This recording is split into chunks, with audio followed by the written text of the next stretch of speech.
ان کے نور کا ظہور ہوا، اور اللہ نے 1,24,000 پیغمبر بھیجے، چونکہ اللہ نے اپنی کتابوں میں جو اس کا موضوع ہے وہ ہے انسان، تو انسانوں کی ہدایت کے لیے 1,24,000 پیغمبر بھیجے، اور اپنے آخری محبوب حضرت محمد مصطفیٰ کو قیامت تک انسانیت کی رہنمائی کے لیے اور ہدایت کے لیے جب محبوس کیا، تو میں تھوڑا سا ذکر کروں گا کہ اس وقت معاشرے کی حالت کیا تھی۔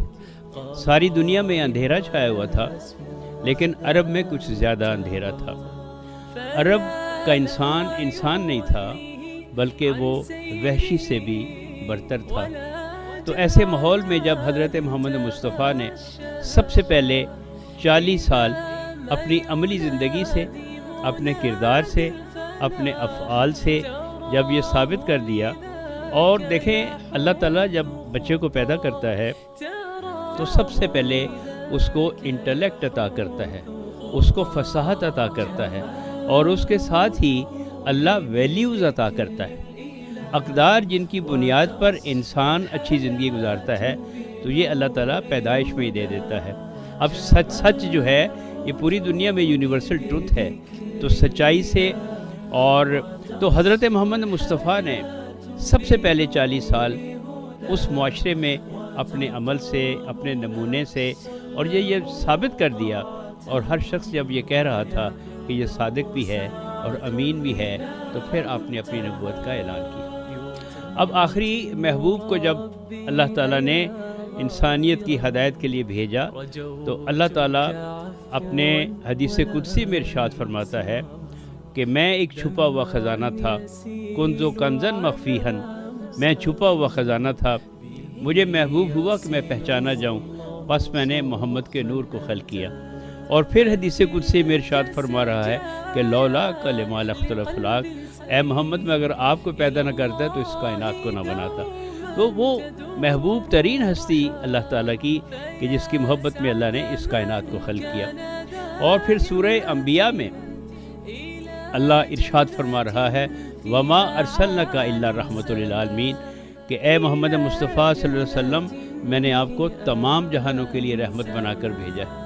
اگر میں تمام جہانوں کا رب ہوں، مجھے رب العالمین کہا جاتا ہے، تو میں اپنے محبوب کو تمام جہانوں کے لیے رحمت بنا کر بھیج رہا ہوں۔ تو محمد مصطفیٰ تمام جہانوں کے لیے رحمت ہیں، اور 1,24,000 پیغمبر جو ہیں ان کو نبوت نہیں ملی جب تک انہوں نے محمد مصطفیٰ کی نبوت کی گواہی نہیں دی۔ تو حضرت محمد مصطفیٰ صلی اللہ علیہ وسلم نے انسانیت کی ہدایت اس وقت کی جب معاشرے میں حالت کیا تھی۔ ایک فکرے سے اندازہ لگا لیں کہ باپ اپنی بیٹی کا باپ نہیں تھا، بلکہ وہ اس کا قاتل تھا۔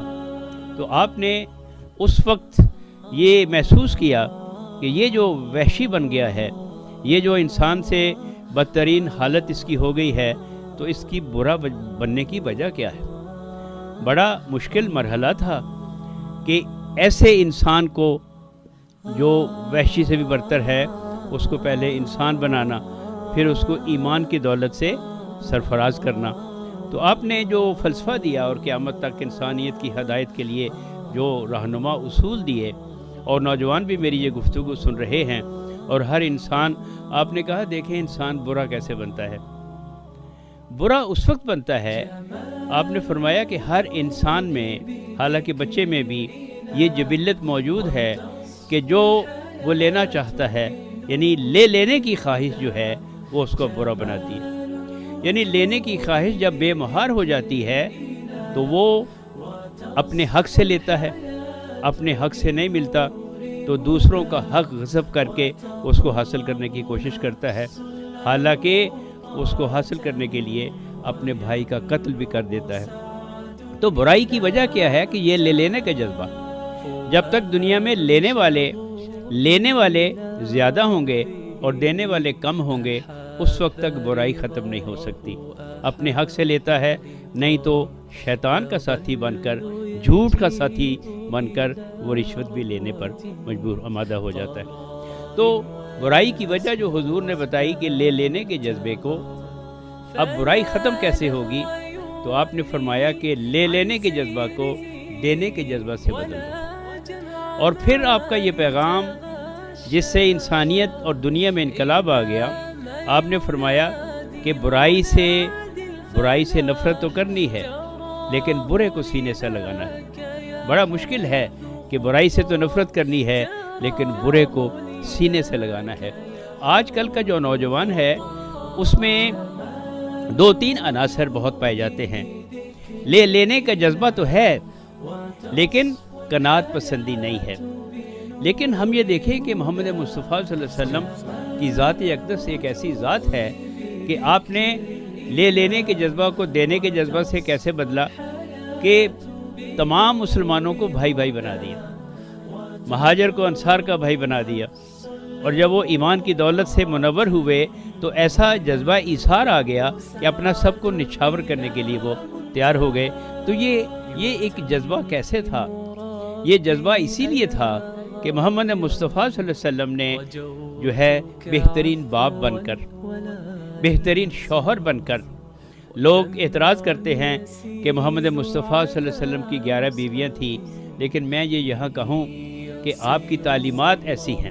میں رات ہی ایک مطالعہ کر رہا تھا کہ ایک غیر مسلم جب ایمان لے آیا اور اسے پوچھا گیا کہ کس شے نے تمہیں یہ مجبور کیا اور کس چیز نے تمہیں متاثر کیا کہ تم اسلام لے آئے ہو, تو وہ کہتا ہے کہ میرا بیٹا گم ہو گیا. اور میں حضرت محمد مصطفیٰ صلی اللہ علیہ وسلم کی خدمت میں گیا اور فرمایا کہ اللہ کے نبی دعا کیجئے, میرا بیٹا گم ہو گیا ہے اور اس کے لیے دعا کیجئے. کہ اتنے میں اصحاب میں سے ایک شخص بولا کہ ابھی تھوڑی دیر پہلے میں ایک باغ کے قریب سے گزر رہا تھا اور میں نے دیکھا کہ اس کا بیٹا جو ہے وہ بچوں کے ساتھ کھیل رہا ہے. تو یہ محمد مصطفیٰ کی دعا کا اثر تو تھا. وہ بڑا جو تھا وہ خوش ہوا اور بڑا بے چین ہو گیا اور چلا اور دوڑنے لگا. تو آپ نے کہا کہ ٹھہر جاؤ, اس وقت تمہارے دل میں اپنے بیٹے کی محبت جاگ رہی ہے, لیکن دیکھو وہاں جا کر تم نے اپنے بیٹے کو نام سے صرف بلانا ہے, بیٹا کہہ کر نہیں بلانا. تو اس نے کہا کہ حضور وہ میرا بیٹا ہے, میں اگر اس کو نام سے میں نام کی بجائے بیٹے سے بلاؤں گا. تو آپ نے کہا دیکھو اس میں کچھ یتیم بھی ہوں گے, اور جب تم اس طریقے سے اپنے بیٹے کو بلاؤ گے تو یتیموں کے دل میں آئے گا کہ ہمارا بھی باپ ہوتا. محمد مصطفیٰ کی تعلیمات کا ہر گوشہ ہر انسان کے لیے ہے. کوئی یہ نہیں کہہ سکتا کہ اگر میں نے محمد مصطفیٰ کا کلمہ پڑھا ہے اور وہ انسانیت کی ہدایت کے لیے آئے ہیں تو کوئی گوشہ ایسا نہیں کہ آپ نے اس کو ثابت کر کے نہیں دکھے. تو یتیموں کے ساتھ جو آپ کا سلوک, جیسے میں نے ابھی بات کی, اور پھر فرمایا کہ بیوہ کے سامنے اپنی بیوی سے محبت کے کلمات نہ کہو, کیونکہ وہ بیوہ کے دل میں وہ اس وقت اس کو بڑا برا محسوس ہوگا.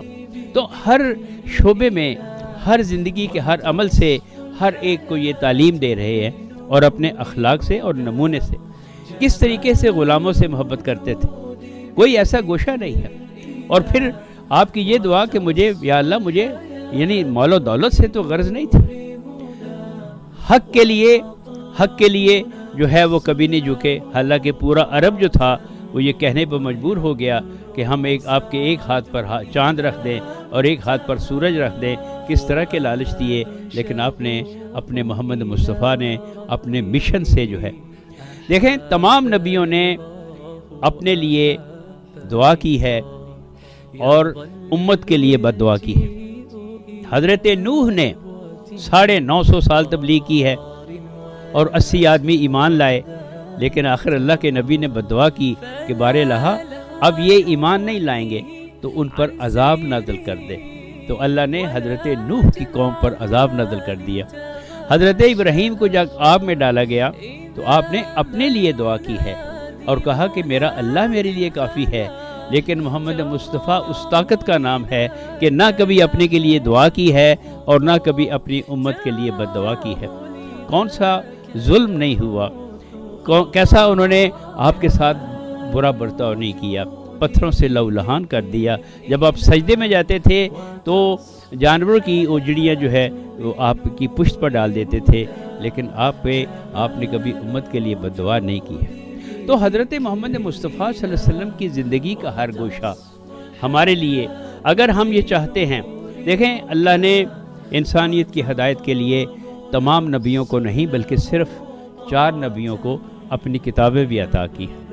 نبی تو 1,24,000 بھیجے لیکن رسول صرف 313 بھیجے. رسول اور نبی میں فرق کیا ہے؟ نبی ہر وہ نبی جو اللہ کا پیغام لے کے آیا، پیغامبر، لیکن رسول کہ جسے اللہ نے اپنی رسالت بھی عطا کی. تو سب سے پہلے رسالت حضرت نوح کو ملی ہے اور 313 جو ہیں وہ رسول ہیں. حضرت داؤد کو زبور عطا کی اور معجزات بھی عطا کیے. حضرت داؤد ان کے ہاتھ میں لوہا نرم ہو جاتا تھا اور جب وہ زبور کی تلاوت کرتے تھے تو پہاڑ اور درختوں سے بھی آوازیں آنا شروع ہو جاتی تھی. لیکن جیسے ہی ان کی نبوت ختم ہوئی وہ معجزات بھی ختم ہو گئے. حضرت موسیٰ کو کتاب بھی عطا کی اور ید بیضا کا بھی معجزہ دیا اور عصا کا بھی معجزہ دیا، لیکن ان کی رسالت کے ساتھ ہی وہ معجزات بھی ختم ہو گئے. حضرت عیسیٰ کو بھی کتاب عطا کی لیکن معجزات بھی عطا کیے. وہ مردے کو ٹھوکر مارتے تھے اور وہ زندہ ہو جاتا تھا. جو نابینا تھے ان کے آنکھوں پر ہاتھ پھیرتے تھے اور وہ شفا مل جاتی تھی. لیکن جیسے ہی ان کی نبوتیں ختم ہوئی ان کے معجزات ختم ہو گئے. لیکن حضرت محمد مصطفیٰ صلی اللہ علیہ وسلم کو قرآن مجید کا ایسا معجزہ عطا کیا کہ قیامت تک جو ہے اس کی بقا کے لیے اللہ نے اپنی ضمانت دی ہے. اور قرآن مجید زندہ معجزہ ہے جو قیامت تک، جہاں محمد مصطفیٰ کی تعلیمات قیامت تک کے لیے ہدایت ہیں، وہاں پہ اللہ نے جو کلام اپنا جو آپ پر اتارا وہ قیامت تک موجود رہے گا. آپ کو نہ توریت، نہ زبور، نہ انجیل، وہ عبرانی زبانوں میں تھی لیکن آپ کو ان کے ترجمے تو مل جائیں گے، لیکن قرآن مجید یہ معجزہ ہے کہ اس کے نہ زیر میں نہ زبر میں اور قیامت تک جو ہے یہ زندہ معجزہ جو ہے. قرآن مجید فرقان الحمید کی جو سورہ البقرہ ہے، 114 صورتوں میں سورہ البقرہ سب سے طویل صورت ہے، لیکن 286 آیات میں کیا ہے؟ اللہ نے انسان کو زندگی گزارنے کے لیے 550 شرعی احکامات یہ سورہ بقرہ میں موجود ہیں. والدین کے حقوق اس میں ہیں، نماز، روزہ، حج، زکوٰۃ اس میں ہے، یتیموں کے حقوق اس میں ہیں، خاوند کے بیوی پر کیا حقوق ہیں اس میں موجود ہے. اور حضرت محمد مصطفیٰ نے اپنی تعلیمات سے یہ ثابت کر دیا کہ میں اگر قیامت تک کے لیے ہدایت بننے کے لیے بنا کے بھیجا گیا ہوں تو ہر نمونہ اور ہر عمل جو ہے. اب نجاشی جو آئے ہیں آپ سے مذاکرات کرنے، تو حضرت محمد مصطفیٰ صلی اللہ علیہ وسلم نے ان سے ملاقات نہیں کی، ان سے بات نہیں کی.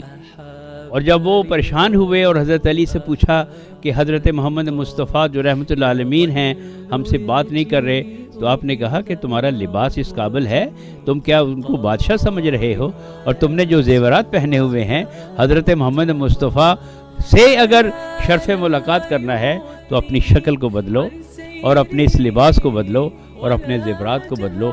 اور پھر حضرت محمد مصطفیٰ کے پاس جب آئے ہیں تو آپ نے ریت کا فرش تھا، کائنات کے بادشاہ ہیں، لیکن وہ ریت پر بٹھایا اور اپنی چادر بچھا دی. یہ مہمان نوازی کا بہترین نمونہ حضرت محمد مصطفیٰ نے پیش کیا. اور پھر اس کے بعد جو ہے انہوں نے کہا کہ ہم ایمان تو نہیں لاتے. تو پھر آپ نے کہا کہ کیا ارادہ ہے؟ تو انہوں نے کہا کہ ہم مباہلہ کرتے ہیں. تو مباہلہ بھی کیا اور حضرت محمد مصطفیٰ ایک ایسی جماعت لے کر نکلے کہ جب ان کے چہروں سے نور برس رہا تھا تو اس کے سردار نے کہا کہ دیکھو ان سے مباہلہ نہ کرو، میں ان کے چہروں سے ایسے نور دیکھ رہا ہوں کہ اگر انہوں نے بددعا کے لیے ہاتھ اٹھا دیے تو قیامت تک کوئی نجرانی نہیں بچے گا. تو پھر انہوں نے کہا کہ مباہلہ بھی نہیں کرتے. تو آپ نے کہا کہ پھر ایمان لے آؤ، اگر ہماری صداقت پر تمہیں یقین آ گیا ہے کہ ہم اللہ کے سچے نبی ہیں اور میری آل اللہ کی سچی آل ہے. انہوں نے کہا نہیں، یہ بھی ہم سے نہیں ہو سکتا، ہم آپ کو جو ہے وہ جزیہ دیا کریں گے. تو آپ نے جبر نہیں کیا بلکہ ایک انتہائی معمولی سی رقم جو تھی وہ انہوں نے کہا جی ٹھیک ہے، ہم یہ کرنے کے لیے تیار ہیں. حضرت محمد مصطفیٰ صلی اللہ علیہ وسلم کی اگر ہم یہ دیکھیں کہ اللہ نے ان کو 3 بیٹے عطا کیے، لیکن اللہ کی رضا نہیں تھی تو پھر عربوں نے کیا کہنا شروع کر دیا کہ یہ تو ابتر ہے. لیکن جب حضرت محمد مصطفیٰ صلی اللہ علیہ وسلم نے آپ کو فاطمہ تو زہرا جیسی بیٹی عطا کی، تو انا آتا ہے نا کل کوثر کی آیت جو ہے، تو قیامت تک کے لیے دیکھیں صبر دیکھنا ہو تو حضرت محمد مصطفیٰ سے دیکھیں کہ اللہ نے بیٹے لے لیے، لیکن اپنی بیٹی کی تعظیم اس لیے نہیں کرتے تھے کہ وہ آپ کی بیٹی ہیں، زمانے کو بتایا کہ یہ نساء العالمین ہے، ادروائز تو پھر یہ سنت بن جاتی کہ باپ جو ہے وہ بیٹی کی تعظیم کے لیے کھڑا ہونے شروع کر دیتے۔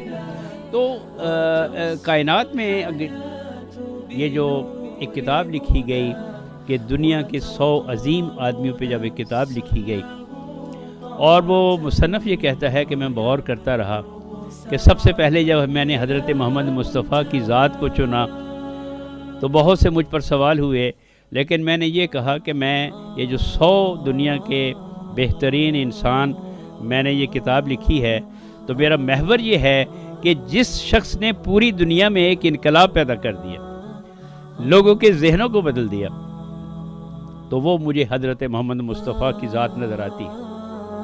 دیکھیں جو کوڑا روز پھینک رہی ہے، اب حضرت محمد مصطفیٰ پر جب تیسرے دن بھی کوڑا پھینکا تو آپ کو راستہ بدل لینا چاہیے، لیکن آپ نے راستہ نہیں بدلا، کیونکہ اس کے بعد کوئی نبی نہیں آنا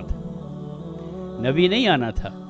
برائی سے تو نفرت کرنی ہے، لیکن برے کو سینے سے لگانا ہے۔ جب اس نے کوڑا نہیں پھینکا اور آپ نے پوچھا اس عورت کے بارے میں، بتایا گیا کہ بیمار ہے، تو اب حضرت محمد مصطفیٰ صلی اللہ علیہ وسلم اس کے گھر تشریف لے گئے ہیں، دق الباب کیا، اس نے دروازہ کھولا اور پوچھا کہ کون ہے؟ کہا عبداللہ کا بیٹا محمد آیا ہوں، تو اٹھ کر بیٹھ گئی۔ وہ یہ سمجھی کہ بدلہ لینے آئے ہیں، تو کہتی ہے کہ ہاں آپ اس وقت آئے ہیں جب میں بیمار ہوں۔ تو آپ نے کہا کہ مجھے تو اللہ نے اخلاق کا بہترین نمونہ بنا کر بھیجا ہے، میں تو تیری تیمارداری کے لیے آیا ہوں، تمہیں دوا کی ضرورت ہو، تمہیں خوراک کی ضرورت ہو۔ تو کہتی ہے کہ محمد مصطفیٰ صلی اللہ علیہ وسلم آپ کے سینے میں کیسا دل ہے کہ میں آپ سے برائی کر رہی ہوں، لیکن آپ میرے لیے جو ہے وہ تعزیت کے لیے وہ اس کے لیے آئے ہیں، اور جو ہے تو لینے کے بدلہ کو دینے کے بدلے سے، اور برائی سے تو نفرت کرنی ہے لیکن برے کو سینے سے لگانا ہے۔ جی بہت خوب شاہ صاحب، آپ نے بہت خوبصورت طریقے سے کوزے کو دریا میں بند کیا ہے۔ میں سمجھتا ہوں کہ رسول کریم صلی اللہ علیہ وآلہ وسلم کی سیرت پہ اور ان گوشوں پہ جتنی بھی بات کی جائے جن کی آج معاشرے میں ضرورت ہے۔ جب میں نے آپ سے یہ کہا کہ انسان کا مزاج تو لینے کا ہے، لیکن ہم اس وقت تک آگے نہیں بڑھ سکتے جب تک ہم معاشرے میں کچھ اچھی قدریں نہ دے سکیں، تو آپ نے بڑے احسن طریقے سے رسول کریم صلی اللہ علیہ وآلہ وسلم کی سیرت کو سامنے رکھتے ہوئے ان مسائلوں کو پیش کیا جہاں سے ہمارے لیے سیکھنے کے لیے سبق موجود ہے۔ لیکن اس کے باوجود شاہ صاحب ہم دیکھتے ہیں کہ معاشرے کے اندر عدم برداشت نظر آتی ہے۔ ان تمام بہترین تعلیمات ہونے کے باوجود ہم دیکھتے ہیں کہ معاشرے کے اندر بے چینی موجود ہے، اور اب ہدایت تو آ چکی ہے۔ قرآن مجید فرقان حمید قیامت تک کے لیے کتاب ہے، اور اس کے اندر ہدایت ہی ہے۔ آپ نے سورہ بقرہ کا ذکر کیا کہ وہاں پہ کس طریقے سے معاشرت کو بہترین بنانے کے حوالے سے اصول و قواعد پیش کیے گئے۔ عمل کس طریقے سے ہم انفرادی طور پر اور اجتماعی طور پر، تاکہ جو سبق رسول کریم صلی اللہ علیہ وآلہ وسلم نے اپنی امت کے لیے چھوڑا ہے، ہم جب تک اس پہ عمل نہیں کریں گے اس کے ثمرات سے فائدہ نہیں اٹھا پائیں گے۔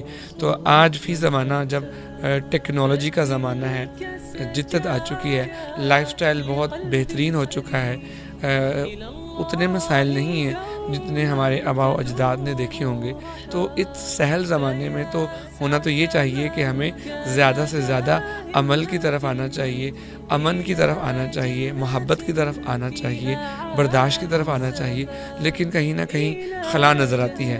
تو اس خلا کو کیسے بھرا جا سکتا ہے؟ دیکھیں میں نے آپ سے بات کی ہے کہ انسانی اقدار، جی قدریں، اب یہ جو آپ نے ثابت کیا کہ میں سچا بھی ہوں اور امین بھی ہوں، تو یہ بنیادی قدریں ہیں۔ دیکھیں ہمارے معاشرے میں آپ نے بالکل صحیح کہا، لیکن بات صرف یہ ہے کہ ہمارا اللہ پر بلیف اس لیول کا نہیں رہا۔